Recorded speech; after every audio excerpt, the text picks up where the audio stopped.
Do you think we tied ourselves up at all saying that we're shopping him? I feel like we kind of have to trade him at the deadline now. Waiting for the offseason doesn't seem to make sense to me, especially if we don't have the intention of playing him every day. The more he sits on the bench, the less he plays second base, seems to drive his value down. What do you think about that?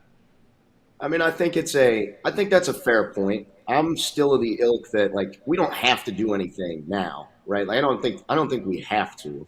I think we're just going to be in this position where someone's not going to play every day that I don't know if they should, but they're going to expect to, right? Whether it be Votto, CES, or someone's going to get a day off, right? Like, so I think it's just kind of going to be a rotating thing. I think David Bell, whether anybody likes to admit it or not, has a ton of confidence in Jonathan India. I think that goes to show you, like, I don't agree with him hitting third or fifth or wherever, mostly he's been fifth, I guess. I think he should be batting seventh or eighth, but I think it goes to show you, they have faith in Jonathan India. I know that the rumors are out there. The rumors are out there about like they're really shopping him. I'm going to be surprised if he gets traded. I don't know. I just think the offseason makes a lot of sense, and I know it's going to be different.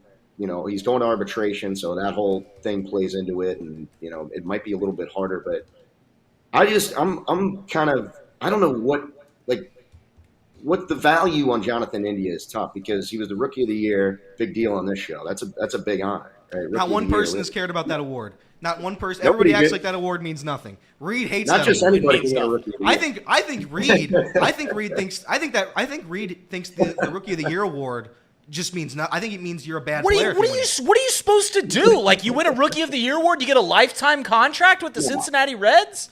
That doesn't make any gosh darn sense. That's in the past. That happened 2 years ago. What is he doing now? Nothing. And he's going to do nothing going forward. And we have Matt McClain and Ellie De La Cruz in the middle infield. Here's my question on India, and you guys can feel free to answer this too. Let's spin. I'm going to turn the tables a little bit. Do you want to go around the room, Zach? Anyone. Okay. What do we expect to get back for like if we trade Jonathan India tomorrow? What's the expectation of the return? Because I would want it to be someone who can contribute on this team, right? Like a young, controllable starter. But with how he's played in the last 2 years, I know last year he was hurt.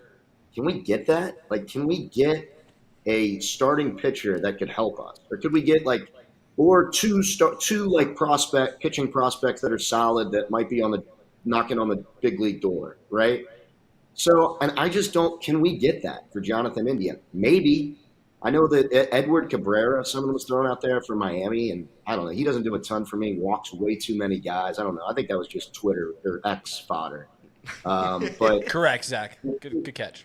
It's I don't know. What are your guys? Because I don't want to ship India we're just going to get a teenager in the Dominican League and some just to trade him just to get rid of him. Like I'd want something for value, and I don't know right now. Like, can we get that for Jonathan India? And here's the thing: people believe that if you just trade India for nothing, it's still better. That trade actually works because you have Noelvi Marte coming up. And I disagree with it completely. But to your point, I don't think there's a starting pitcher that you could go India for a starting pitcher straight up. I don't think there's a single starting pitcher in Major League Baseball that goes for. Brother, you ever been on the trade machine? Yeah, I have. Fernando Cruz is Ty Cobb on the trade machine.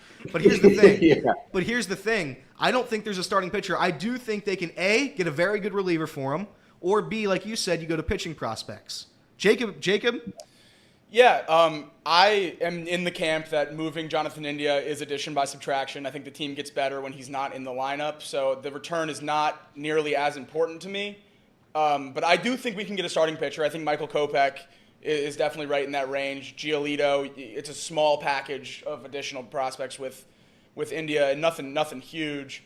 There's the A's, they just traded Fujinami, who obviously isn't on the same level as Sears or Blackburn, but they just traded Fujinami for 2 poker chips to the Lawrenceburg Casino. I don't know what that deal was. So if they're willing to make deals like that, they'll take Jonathan India for Paul Blackburn in a second. So I really think we tied ourselves up with announcing that or leaking or whatever the right word is, announcing that he's available. I think he absolutely has to be moved at the deadline. When he's not in the infield, Spencer Steers at third base, CES is at first, Noelvi Marte is right there, coming up soon. I think the team's better without him anyway. If you can load up on a couple pitching prospects, I'm fine with that too. I don't need major league contributors right now. I think one thing that think you're right about it. I don't think it really necessarily matters on the package you get back for Jonathan India. But one thing I don't want them to do is like single A pitching prospects, like guys with a 3-year window to contribute to this team. Okay with prospects, but they've got to be, contributing to the team by the end of next season. Connor Phillips timeline-esque pitching prospects. I'd agree. Next opening day type level. And we keep talking about pitching prospects. I mean, outfielders. Right, yeah. I mean, if you get a frame like Bill Benson and an outfield prospect, something along those lines, yeah, sure, why not that either?